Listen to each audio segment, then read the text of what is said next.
El ángel les dijo, verso 10 de Lucas capítulo 2, no temáis, porque aquí os doy nuevas de gran gozo que serán para todo el pueblo, que os ha nacido hoy en la ciudad de David un Salvador que es Cristo el Señor.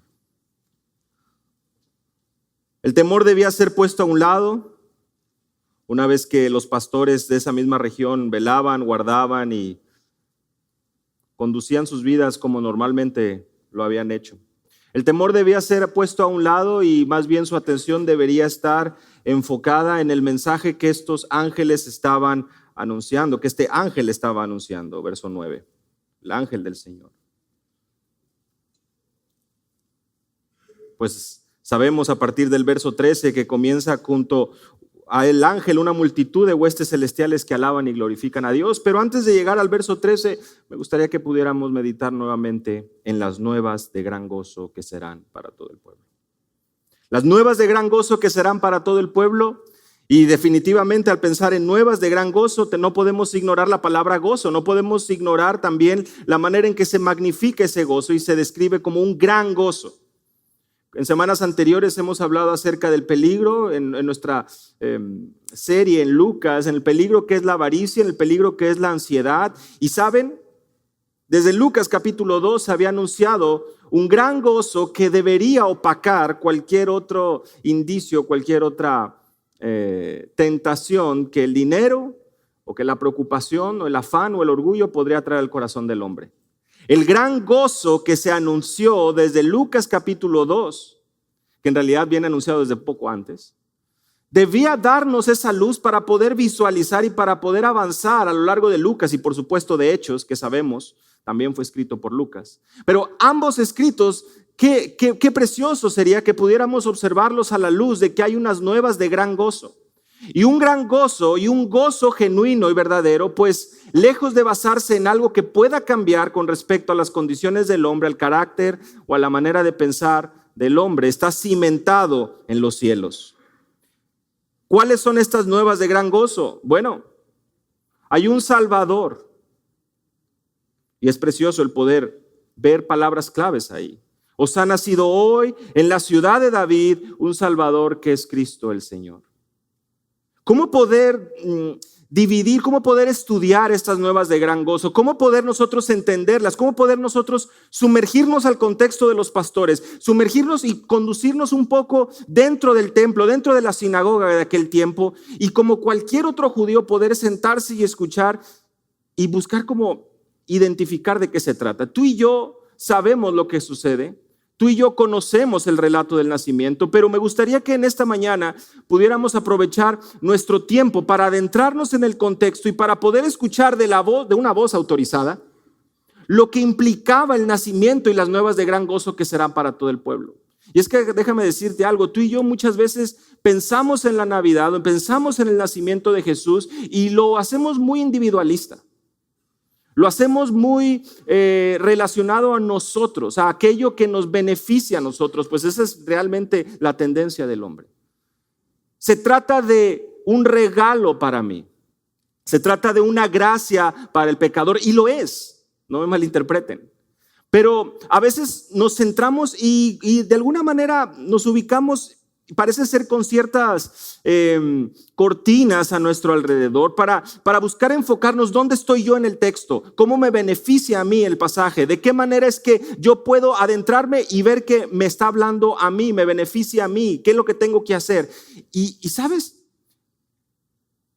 Estas nuevas de gran gozo que serán para todo el pueblo van dirigidas a un pueblo en específico. Van dirigidas y cubren, por supuesto, el contexto de la ciudad de un hombre llamado David. Y por supuesto, como cumplimiento de algo que había sido anunciado tiempo atrás para un pueblo en específico. Y con esto, por supuesto, no estoy buscando que nos alejemos nosotros de lo que implica el nacimiento de un Salvador.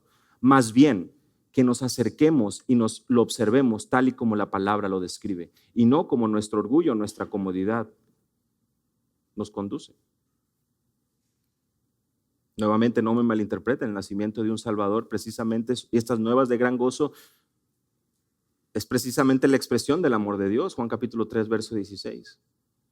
Y es, sin lugar a dudas, aquello que transformó la historia de la humanidad. Pero en esta mañana, de la mano de Zacarías, abordaremos los versos 67 al 79 de Lucas capítulo 1 para ver 4 características de estas nuevas de gran gozo que nos llevan a adorar a nuestro Dios. 4 características de estas nuevas de gran gozo que nos llevan a adorar a nuestro Dios, a maravillarnos de su poder, a contemplar su grandeza y ¿saben qué? Dejar de vernos nosotros al espejo y pensar que solo se trata de mí. Quitar y hacer a un lado la mente individualista y ¿sabes qué? Fijar nuestra mirada en el autor y consumador de la fe. Fijar nuestra mirada en el hacedor de prodigios, en el temible en hazañas, en aquel que el pueblo, si bien es cierto, en ocasiones se rebelaba, pero una y otra vez a lo largo de los salmos vemos proclamada la grandeza de Dios, sus atributos, su poder y su majestad. Algo que en más de una ocasión en nuestra vida en esta tierra necesitamos recordar. Puesto que si no tenemos un concepto correcto de Dios, créanme que corremos ese mismo peligro que hablábamos en la escuela dominical, que hablaba el pastor David en la escuela dominical, a ser ídolos y moldear a Dios de acuerdo a nuestra situación, de acuerdo a nuestra semejanza. Un mensaje de cumplimiento es la primera característica que vemos de estas nuevas de gran gozo. Vean conmigo a partir del verso 67 al 69. Y su padre Zacarías fue lleno del Espíritu Santo y profetizó diciendo. Rápidamente recordamos Zacarías, el padre de Juan el Bautista. Se nos presenta al inicio del capítulo 1 de Lucas a partir del verso 5. Zacarías, un sacerdote de la clase de Abías, su mujer Elizabeth. Y este hombre, ¿qué es lo que sucede? Recordarán ustedes, verso 57, verso 66, que nos habla el nacimiento de Juan el Bautista, pero un poco antes vemos que es Zacarías quien queda mudo por no creer las palabras del ángel Gabriel, verso 20 del capítulo 1. Y de manera muy interesante nosotros podemos observar que Lucas, como ustedes bien lo saben, capítulo 1, versos 1 al 3 y 4, le hace ver a Teófilo la importancia de poder prestar atención a los detalles y trazar fielmente los acontecimientos, los cuales se convierten en el cimiento de nuestra fe, para que conozcas bien la verdad de las cosas en las cuales has sido instruido, verso 4. Bueno, ¿qué es lo que Lucas nos presenta a partir del verso 15? Que el niño es lleno del Espíritu Santo desde el vientre. Hablamos de Juan el Bautista, capítulo 1, verso 15. ¿Qué más nos dice Lucas? Que Elizabeth es llena del Espíritu Santo al ser visitada por María, capítulo 1, verso 41. Pues si el niño ha sido lleno del Espíritu Santo, si la mamá ha sido llena del Espíritu Santo, parece que falta alguien en la familia, ¿verdad? Y Zacarías, capítulo 67. A pesar de haber mostrado incredulidad, ahora Zacarías es lleno del Espíritu Santo. Y en el contexto de Lucas y Hechos, cuando una persona se nos describe de esta manera como llena del Espíritu Santo, normalmente es una proclamación de autoridad. Pedro, capítulo 4 de los libros de los Hechos, Pedro proclamando y anunciando con autoridad el nombre de Jesús ante las autoridades que vinieran enfrente. Él tenía un mensaje claro: es necesario obedecer a Dios antes que los hombres. Pablo, más adelante en Hechos capítulo 13, lleno del Espíritu Santo, también demuestra ese denuedo, muestra esa fortaleza, muestra ese temor reverente a Dios al hacerle frente a engañadores. Y en el capítulo 8 al versículo 12 de Hechos capítulo 13, Elimás, el mago, estaba ahí obrando. Pero es Pablo que, lleno del Espíritu Santo, al fijar sus ojos en él, le dice: oh, lleno de todo engaño y toda maldad, hijo del diablo, enemigo de toda justicia. Hacerle frente a la oposición, hacerle frente al pecado, hacerle frente al enemigo, hacerle frente a los enemigos de Dios. Lleno del Espíritu Santo. Así que cuando hablamos de llenos del Espíritu Santo, en los escritos de Lucas y Hechos, por supuesto que hablamos de algo muy, muy especial, algo que conduce al mensajero, al hombre, a pronunciar palabras con autoridad. Y por supuesto, ahora mismo nos encontramos antes de la promesa que Jesús da del Espíritu Santo morando en el corazón del hombre. Así que vemos que esta llenura del Espíritu Santo, que es anterior a la promesa del Espíritu Santo morando en sus discípulos, tiene, al igual que a lo largo del Antiguo Testamento, esa función de empoderar a la persona para obrar de acuerdo a los propósitos de Dios. Por lo tanto, Zacarías, lleno del Espíritu Santo, nos dice, Lucas profetizó, es decir, habló, es decir, pronuncia lo que también conocemos como el Benedictus, que es básicamente la traducción en latín de la primera palabra, bendito, un canto, una linda narrativa en un sentido, o bueno, un escrito, vamos a decirlo así, en una forma un tanto poética, un tanto de alabanza, de glorificación a Dios, pero que no por eso deja de ser palabra de Dios, lo vemos ahí, inspirado por el Espíritu, lleno del Espíritu. Lucas también es conducido a registrar aquello que Zacarías dice. Vean conmigo el verso 68 y por eso hablamos de un mensaje de cumplimiento. Bendito el Señor Dios de Israel, que ha visitado y ha redimido a su pueblo y nos levantó un poderoso Salvador en la casa de David, su siervo. Alabado sea el Señor Dios de Israel. Este nombre es usado en el Antiguo Testamento para dejar claro que Yahweh, que el Señor es el Dios de Israel.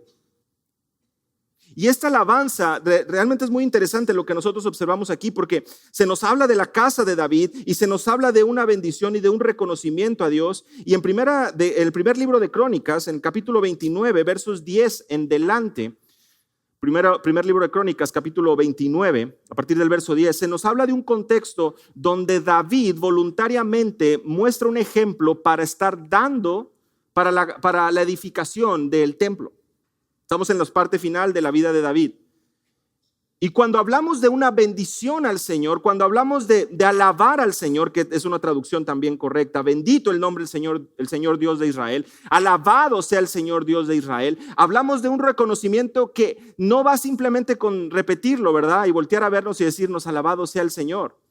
Como cuando por alguna razón estamos en nuestra casa o despertamos y ante una situación común decimos, gloria a Dios, o cualquier cosa ante a veces situaciones que acontecen, utilizamos a veces muy ligeras las palabras o la alabanza a nuestro Dios. Mira, mis hermanos, lo que estamos hablando aquí es algo que realmente va más allá y trasciende de un simple sentimiento pasajero.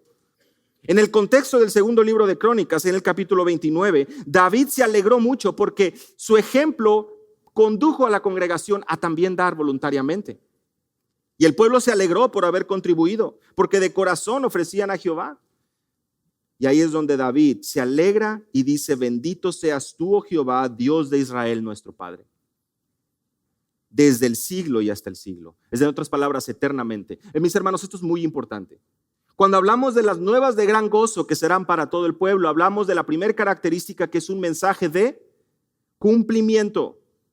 Porque el Señor Dios de Israel, de las palabras de David, pronuncia y recuerda que el Señor es fiel por los siglos de los siglos y es el Dios de su pueblo. David dice en el verso 11 del capítulo 29 del segundo libro de Crónicas, tuya es la gloria, la magnificencia, el poder, la victoria, el honor, porque todas las cosas que están en los cielos y en la tierra son tuyas. Tuyo, Jehová, es el reino y tú eres excelso sobre todo. Las riquezas y la gloria procede de ti. Tú dominas sobre todo, en tu mano está la fuerza y el poder, y en tu mano el hacer grande y el dar poder a todos. Y así continúa David pronunciando una alabanza a Dios, que si tú prestaste atención, no está buscando engrandecer su carácter, no está buscando engrandecer su posición, está buscando engrandecer a Dios. Y cuando engrandecemos a Dios, estamos reconociendo, cuando alabamos a Dios, estamos reconociendo que es su majestad, que es su poder, que es su gloria, aquello que trasciende y va por encima de nuestros gustos personales. Cuando estamos reconociendo que Él es el autor de la vida, cuando estamos reconociendo que Él es el dador del poder, cuando estamos reconociendo que es aquel que no se equivoca, a diferencia de nosotros, y por lo tanto Él tiene un propósito glorioso para su vida, para la vida de sus hijos, y de igual manera un propósito de juicio para aquellos que se resisten a hacer su voluntad. Horrenda cosa, dice el autor de los Hebreos, ¿verdad? Es caer en manos de Dios vivo. Tolerar el pecado, mis hermanos, no es un juego. Jugar con el pecado. Es más, ponernos en una posición de orgullo diciendo, sí, yo estoy consciente de mi pecado. Yo estoy consciente y estoy dispuesto a asumir las consecuencias de mi pecado. Esa es la expresión de orgullo más terrible que podamos escuchar. Pues no tenemos idea de la santidad de Dios y de lo que Él demanda de su pueblo. Pronunciar siquiera palabras tan ligeras para decir que estamos dispuestos a enfrentar a un Dios santo, santo, santo, con nuestra manera de pensar, con nuestros pensamientos, con nuestras ideas. Mis hermanos, es prácticamente el borde, el precipicio de una apostasía, si no es que ya lo es. Cuando alabamos a Dios y cuando Zacarías pronuncia y dice, bendito el Señor Dios de Israel, él dice, Él ha visitado y redimido a su pueblo. Y créeme, cuando Dios visita a su pueblo, cuando Dios desciende, cuando Dios obra, lo vemos en lugares muy específicos en el Antiguo Testamento. Por cuestiones de tiempo, yo voy a estar apoyándoles y leyendo por ahí algunos pasajes de manera rápida, pero puedes tomar nota. En Éxodo capítulo 3, versos 16 y 17, las palabras de Dios a Moisés: ve y reúne a los ancianos de Israel. El Dios de vuestros padres, el Dios de Abraham, de Isaac, de Jacob, me apareció diciendo, en verdad os he visitado y he visto lo que os hace en Egipto. El Dios de Abraham, de Isaac y de Jacob. El Dios que ha prometido fidelidad a su pueblo y conducirlos a través de las circunstancias por amor de su nombre, visita a su pueblo en esa situación de dificultad en Egipto. Y tal vez alguno de los presentes dirá, ¿por qué no apareció antes? ¿Por qué Dios no los visitó antes? ¿Por qué permitió esa esclavitud? ¿Por qué permitió ese dolor? ¿Por qué permitió eso? De igual manera como tal vez tú en este momento dices, ¿dónde está Dios? ¿Por qué no intervino antes? ¿Por qué no vino y me ayudó antes? ¿Por qué no vino? La pregunta no es esa. La pregunta es, ¿por qué yo, sabiendo lo que debo hacer, no vine antes en humildad? No permitas que sea demasiado tarde. No dejes pasar el tiempo y no busques culpables en otros lugares. El Señor obra de acuerdo a su eterno propósito y Él es paciente para con todos, lo veíamos la semana pasada, no queriendo que nadie se pierda, sino que todos procedan al arrepentimiento. Él ha visitado, dice, a su pueblo y Él visita a su pueblo en momentos claves. Y sucedió en el primer Éxodo. Y ahora Zacarías nos dice que está sucediendo nuevamente en este segundo Éxodo para liberar a su pueblo, como dice Mateo, lo leemos en Mateo, de sus pecados. Muy precioso. Hablamos de redención. Aquí, obviamente, hablamos también de elementos físicos. ¿Por qué? Otra vez, yo les decía en la introducción, mis hermanos, vamos a buscar un panorama completo. Vamos a buscar adentrarnos ahí, sentarnos en la sinagoga y entender por qué Zacarías pronuncia esto. ¿Qué es lo que está aconteciendo y viviendo el pueblo en ese momento? ¿Está viviendo gozo y libertad o está siendo esclavizado en un sentido o pues dominado por el imperio romano? La segunda opción, ¿verdad? Ellos estaban viviendo bajo la sombra, bajo la autoridad del imperio romano. Y lo que pronuncia Zacarías al hablar de redención y al hablar de visita, cumple y envuelve muchos elementos. Y no podemos dejar de vista o no podemos dejar pasar el elemento físico también para el pueblo. Ellos anhelaban poder ser liberados de esa opresión, porque la descripción del Mesías a lo largo del Antiguo Testamento también tiene esos elementos de victoria, de paz. Y lo vamos a ver más adelante. Mis hermanos, adentrándonos un poco a la realidad de estas buenas nuevas de gran gozo que serán para todo el pueblo, no podemos ignorar lo que representa la visita de Dios para su pueblo Israel. Una redención que sí, mi hermano, conforme avancemos te darás cuenta que Zacarías tiene en mente el aspecto espiritual, pero no solamente ese aspecto, pues hay una redención completa. Y hay una redención que primero, tú lo sabes, para que pueda haber y que pueda existir esa verdadera paz, debe existir también ese pueblo en cuyo corazón reine y gobierne la verdadera paz. Hay una transformación del corazón que tiene que acontecer para que podamos vivir en una genuina armonía, y eso no va a suceder sino hasta, por supuesto, cuando nuestro Señor Jesucristo venga y reine durante 1000 años. Verso 69, y nos levantó un poderoso Salvador. Verso 69 nos recuerda que es Dios quien levanta un poderoso Salvador.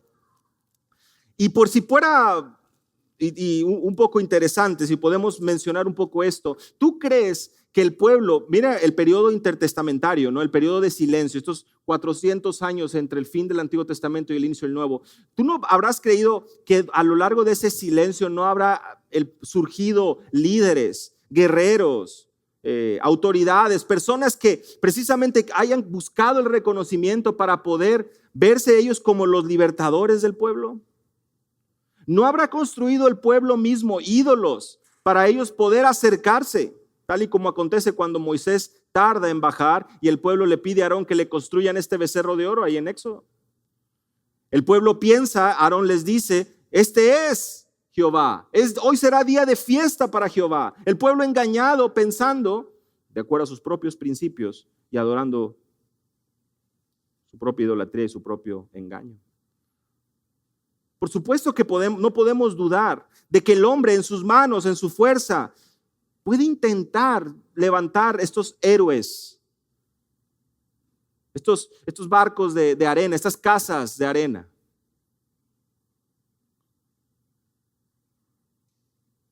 Pero tal y como lo leemos en los Salmos, el Señor no edifica la casa, en vano trabajan los edificadores. Verso 69, es Dios quien levanta un poderoso Salvador. Deja tú, y debemos dejar cada uno de nosotros nuestros intentos por formular y crear nuestro propio Salvador. Es el Señor quien es fiel a su promesa y Él promete esa salvación para aquellos que le temen, esa vida eterna, esa redención para su pueblo en el contexto de nuestro pasaje hoy. Y Él es quien levanta un cuerno de salvación, dice la Biblia de las Américas. En otras palabras, un sentido, una figura de poder y autoridad. Y termina el verso diciendo, en la casa de David, su siervo. Y aquí hay algo precioso, 2 Samuel capítulo 7, el pacto de Dios con David, el pacto davídico. Y es importante que pudiéramos observar eso, porque al mencionarse David y al entrar nosotros al contexto de lo que implica este canto, esta pronunciación, esta bendición de Zacarías, Zacarías está dando gracias, está adorando a Dios, pues Él, Dios, es quien ha levantado este cuerno de salvación, esta figura de autoridad, este Salvador, tal y como había sido prometido a David. Segundo libro de Samuel, capítulo 7. Yo, dice el Señor, verso 12, cuando tus días sean cumplidos y duermas con tus padres, yo levantaré después de ti a uno de tu linaje, el cual procederá de tus entrañas y afirmaré su reino. Él edificará casa a mi nombre y yo afirmaré para siempre el trono de su reino. Yo le seré a él padre y él me será a mí hijo. Y él hiciere mal, yo le castigaré con vara de hombres y con azotes de hijos de hombres. Pero mi misericordia no se apartará de él como la aparté de Saúl, al cual quité de delante de ti. Verso 16 del segundo libro de Samuel, capítulo 7. Y será firmada tu casa y tu reino para siempre delante de tu rostro, y tu trono será estable eternamente. La promesa de Dios para David es un trono estable, es un trono eterno. Y miren Lucas capítulo 1, ahí mismo lo que nosotros leemos con respecto al anuncio a María. Verso 31 del mismo capítulo 1 de Lucas. Ahora concebirás en tu vientre, darás a luz un hijo y llamarás su nombre Jesús. Este será grande y será llamado Hijo del Altísimo. Y el Señor Dios le dará el trono de David, su padre, y reinará sobre la casa de Jacob para siempre, y su reino no tendrá fin. El anuncio del ángel a María es a la luz del cumplimiento del pacto con David en segundo libro de Samuel capítulo 7, que además, otra vez hermanos, tiene implicaciones que nos hablan de que nuestro Dios cumple aquello que promete. Nuestro Dios no se equivoca. Ya hemos estudiado con anterioridad las genealogías y la situación que sucede con los hijos de David y las generaciones que vienen, pero no está todo perdido. Pues el hijo de David, el rey establecido por Dios, Salmo capítulo 2, ha llegado.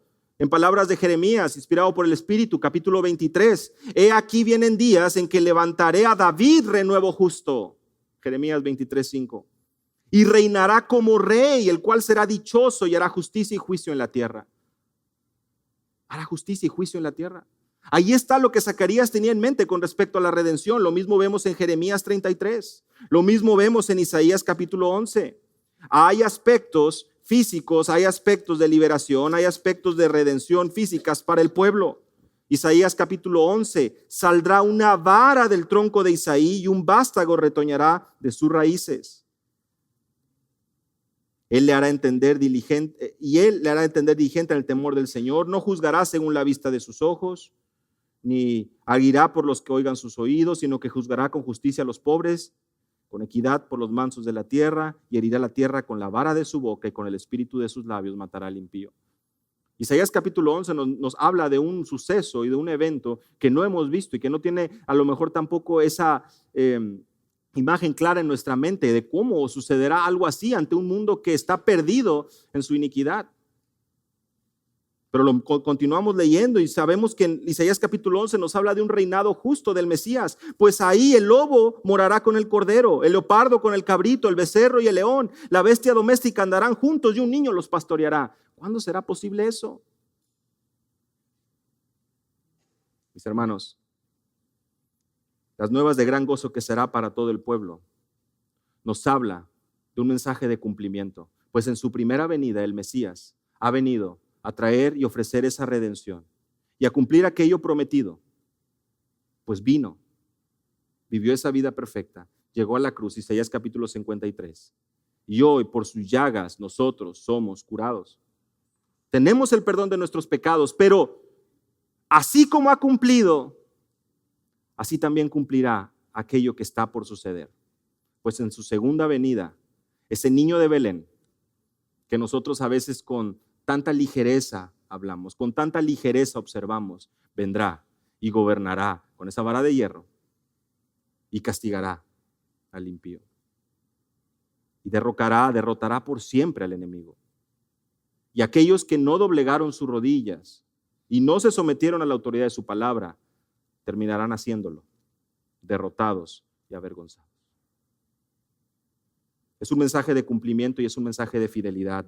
Vean conmigo a partir del verso 70. Como habló por boca de sus santos profetas que fueron desde el principio, salvación de nuestros enemigos y de la mano de todos los que nos aborrecieron, para hacer misericordia con nuestros padres y acordarse de su santo pacto, del juramento que hizo Abraham nuestro padre, que nos había de conceder, que librados de nuestros enemigos sin temor le serviríamos en santidad y en justicia delante de él todos nuestros días. Rápidamente, hermanos, un mensaje de cumplimiento, y aquí lo vuelve a reiterar Zacarías. Lo hablaron los profetas, y vean ahí cómo se nos menciona varios profetas por boca, una sola boca. ¿Y qué quiere decir esto? Un solo mensaje.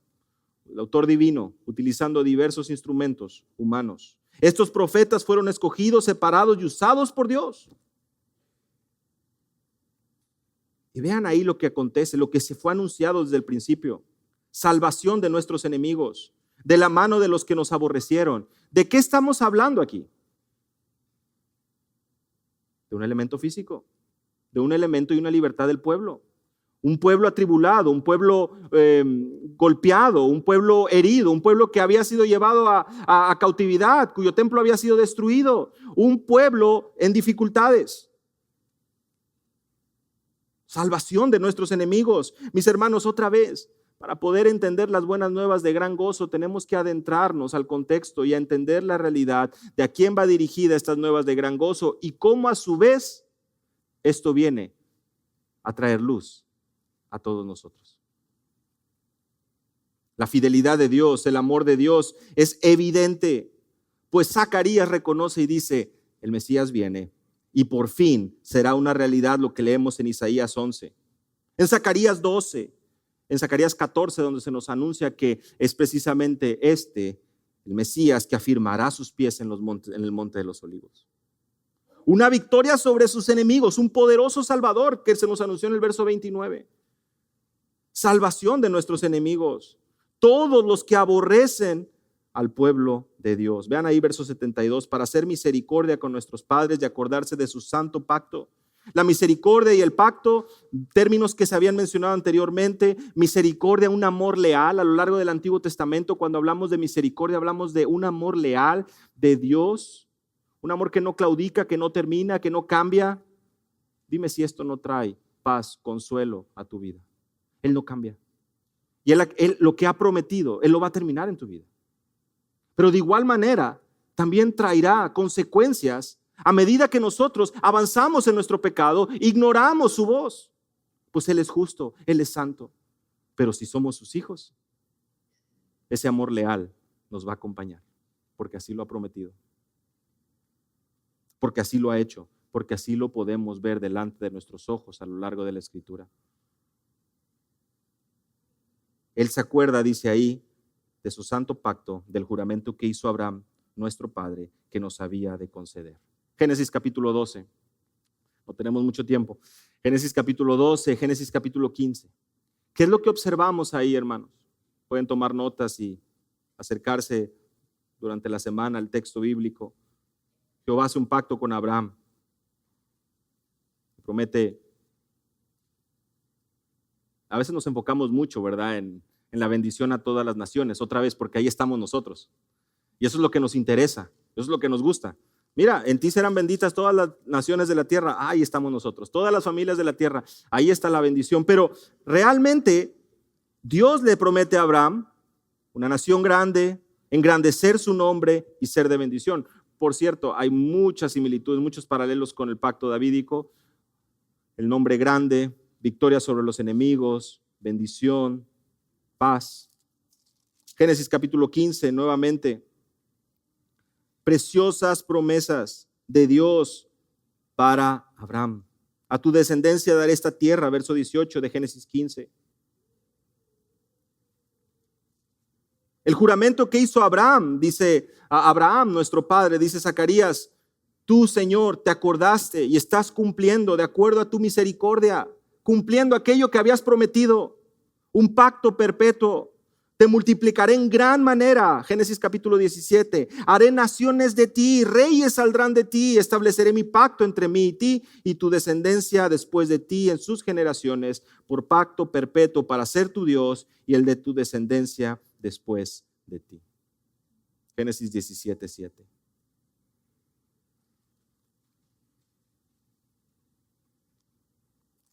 Vayan conmigo a Miqueas. Algunos estarán diciendo, ¿por qué nos pide? Va a ir al más difícil. Salta Génesis, Isaías, Jeremías y de repente dice Miqueas y nos hace ir a Miqueas. Bueno, sí, hermanos, porque vamos a despertarnos.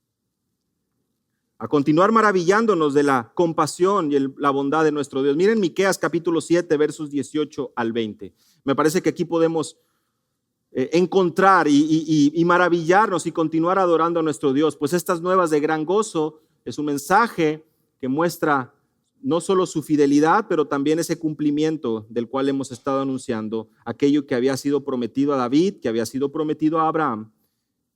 Verso 18 de Miqueas. Recuerden, después de Jonás y antes de Nahum. Casi.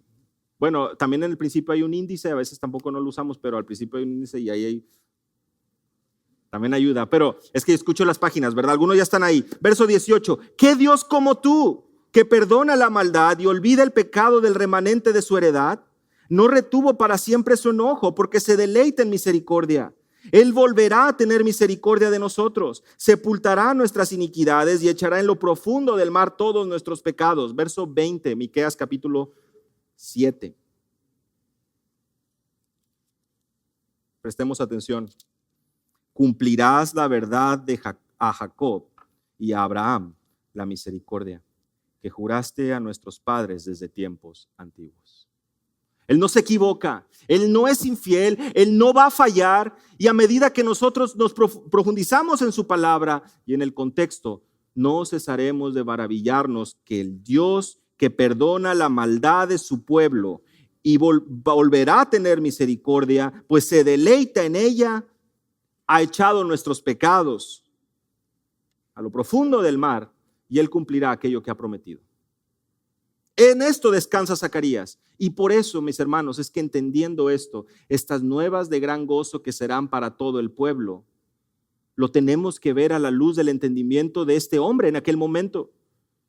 Miren todo lo que los profetas han anunciado. Mira cómo Moisés desde Génesis ha estado registrando las promesas de Dios para los padres, en este caso Abraham, Isaac, Jacob. Aún el anuncio, Génesis capítulo 3. de la simiente de la mujer que heriría a la serpiente. Aún, mis hermanos, la bendición a Judá, sabiendo y reconociendo que de Judá vendrá precisamente el rey, al final de Génesis. El anhelo de Zacarías, al ser un siervo útil y fiel al Señor, al pronunciar estas palabras como sacerdote del pueblo, era nuevamente glorificar a Dios porque estaba cumpliendo lo que prometió, porque Él es fiel.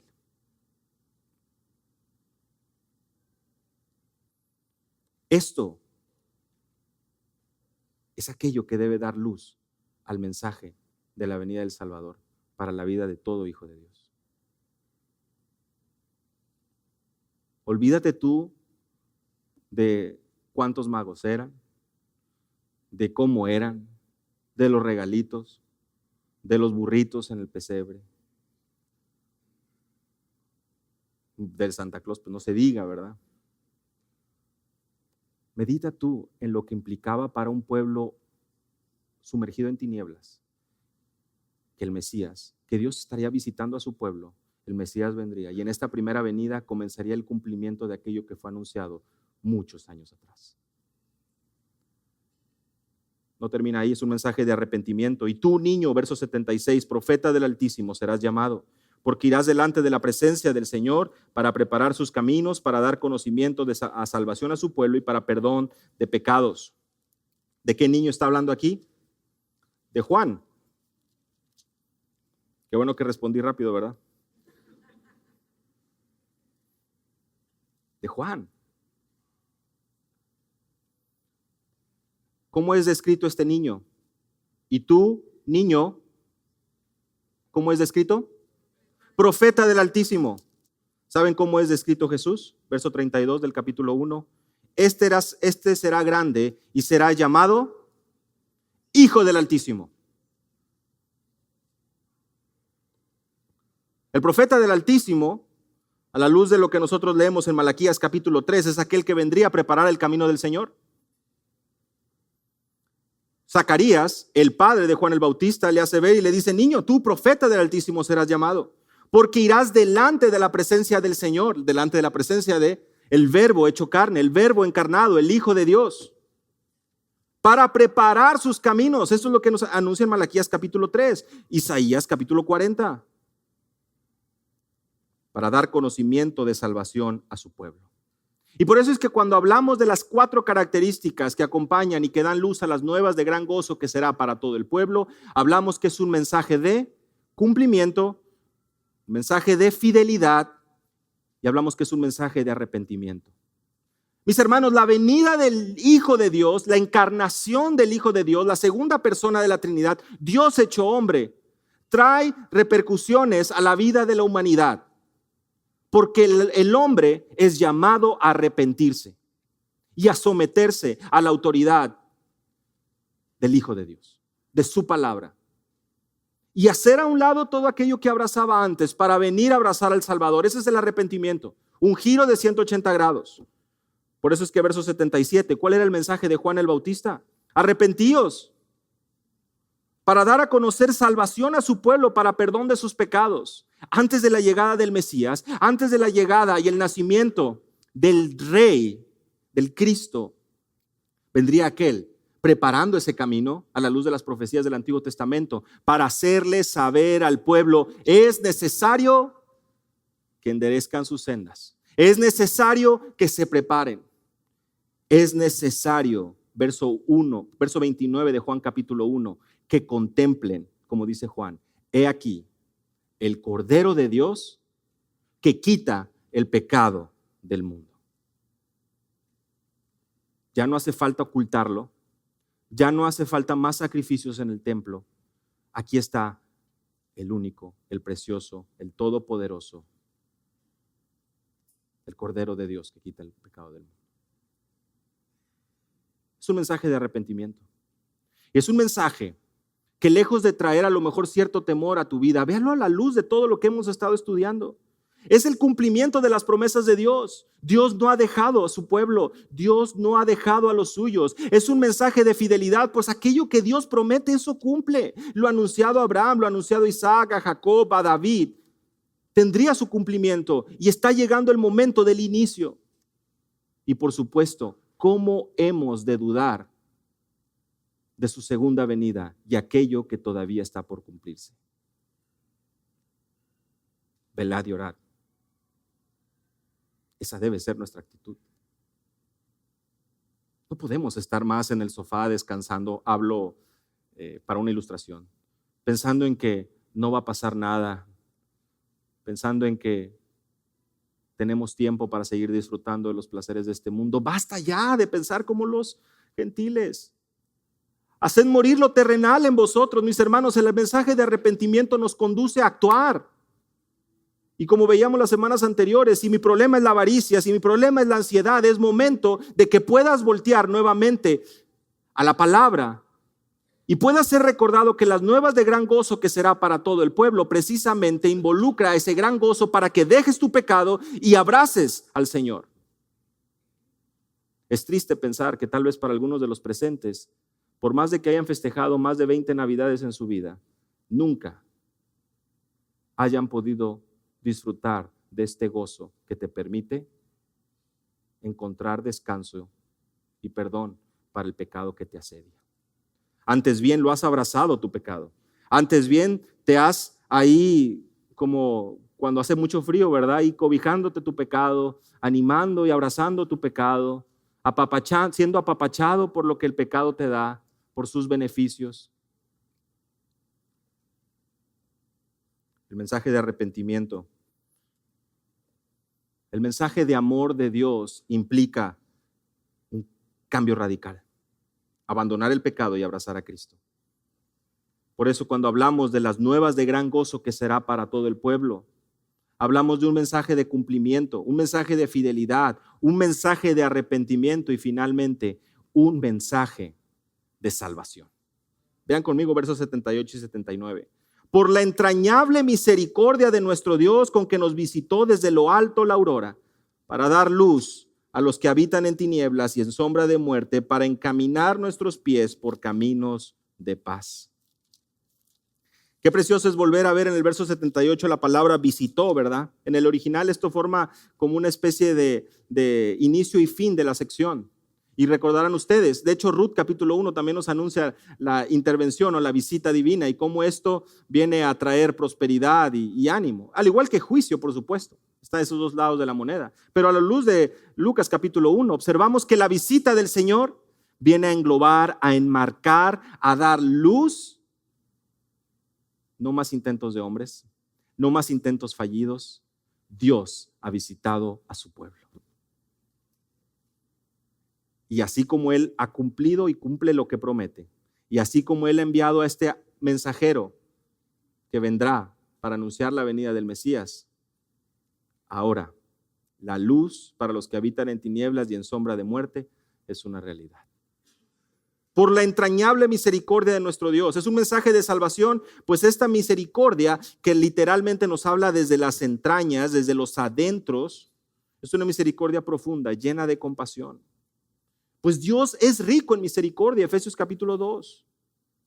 ¿Y cómo es que es posible ver esta misericordia? Ve, nos visitó desde lo alto la aurora, literalmente la primera luz del amanecer.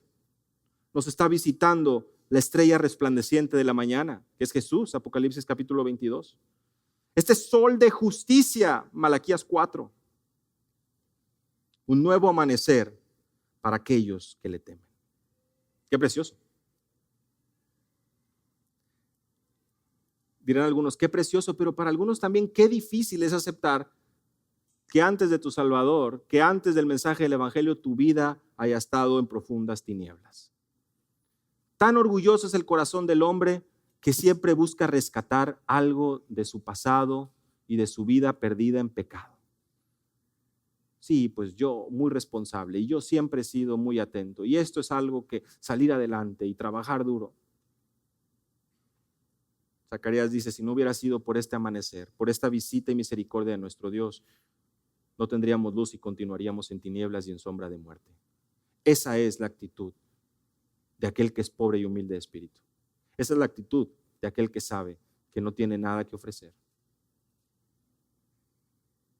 que depende enteramente de la misericordia de Dios. para dar luz a los que habitan en tinieblas y en sombra de muerte. Vayan conmigo a Isaías capítulo 9.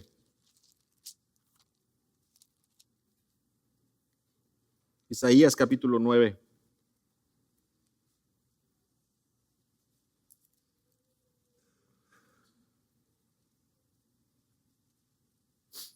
Verso 1 de Isaías capítulo 9. Mas no habrá siempre oscuridad para los que ahora están en angustia, tal como la aflicción que le vino en el tiempo que livianamente tocaron la primera vez a la tierra de Zabulón y a la tierra de Neftalí, pues al final llenará de gloria el camino del mar, de aquel lado del Jordán, en Galilea de los gentiles. Verso 2. El pueblo que andaba en tinieblas vio gran luz, los que moraban en tierra de sombra de muerte, luz resplandeció sobre ellos. ¿De dónde puede provenir esa luz? ¿De dónde puede surgir esa esperanza, esa luz para los que andaban en tinieblas? Prestemos atención al verso 6. Porque un niño nos es nacido, hijo nos es dado, y el principado sobre su hombro, y se llamará su nombre admirable, consejero, Dios fuerte, Padre eterno, príncipe de paz.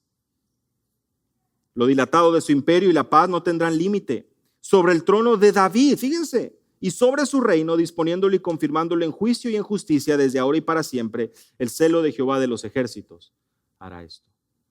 Isaías capítulo 9 nos anunció de este pueblo que andaba en tinieblas y esta gran luz. Y tan solo avanzando un poco en la profecía nos damos cuenta que esta luz proviene de este niño que os es nacido, del verbo de Dios, del admirable consejero, Dios fuerte, Padre eterno, príncipe de paz, que merece toda nuestra adoración.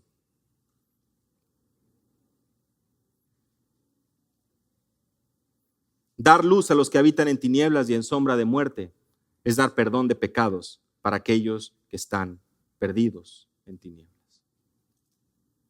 Para encaminar nuestros pies por caminos de paz, para poder reconocer que genuinamente, tanto para la nación de Israel, la paz vendrá, pero también la salvación para aquellos que vienen a ser iluminados por el mensaje del Evangelio de Jesucristo. La paz espiritual será una realidad, pues justificados pues por la fe.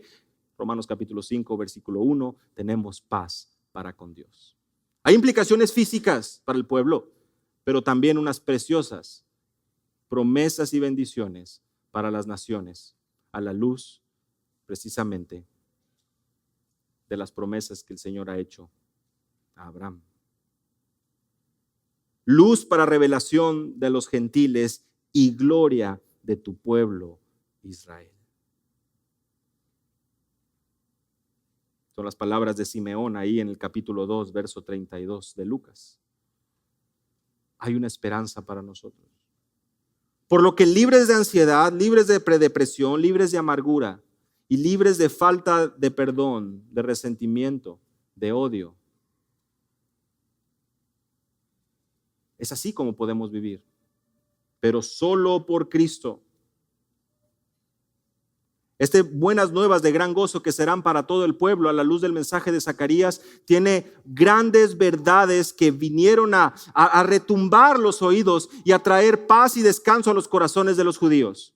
Pues es un mensaje de cumplimiento. Dios ha visitado a su pueblo y las promesas para Abraham y las promesas para David son una realidad y tendrán cumplimiento y están por iniciar.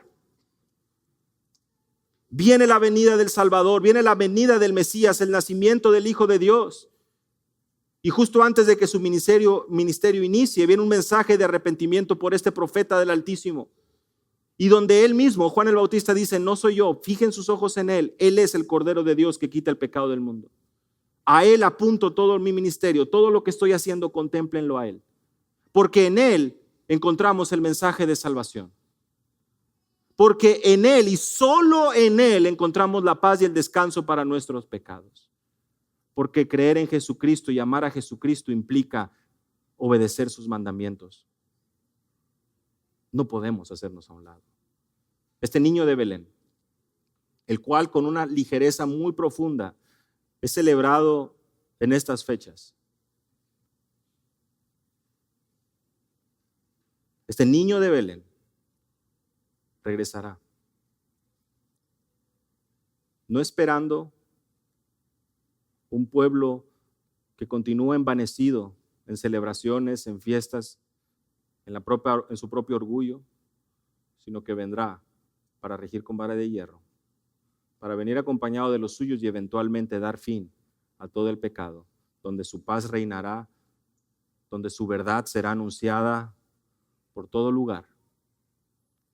Y eso, lejos de traer preocupación, trae un temor reverente a sus hijos.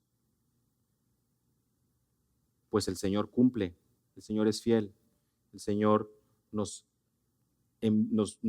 instruye, nos guía al arrepentimiento a través de su palabra, y solo de Él proviene la salvación. Estas son las buenas nuevas de gran gozo. Estas son las nuevas de gran gozo que serán para todo el pueblo. ¿Te das cuenta cómo la venida de Cristo es sumamente profunda e importante? Y no solo para recordarlo una vez al año, sino para poder tenerlo presente todos los días, porque así como Él ha cumplido sus promesas al venir en su primera venida, así también será fiel y vendrá por segunda vez. ¿Estamos preparados? Una vez que en Hechos capítulo 1 leemos acerca de Jesús ascendiendo al cielo y los discípulos observando, son los ángeles o los varones que están ahí arriba, que les dicen: varones galileos, ¿por qué miráis al cielo? Este mismo Jesús que ha ascendido, así vendrá como le habéis visto ir al cielo. ¿Será que estamos preparados?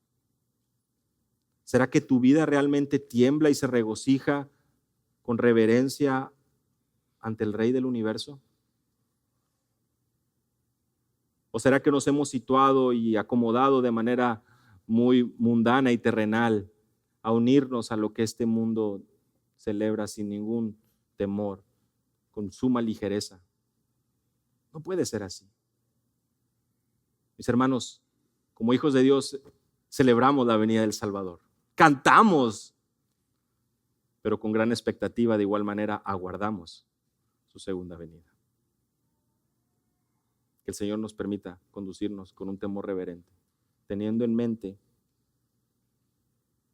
que Él cumple, que Él es fiel, que Él nos guía a través de su palabra al arrepentimiento, y Él es quien provee la salvación para nuestras almas. Vamos a orar.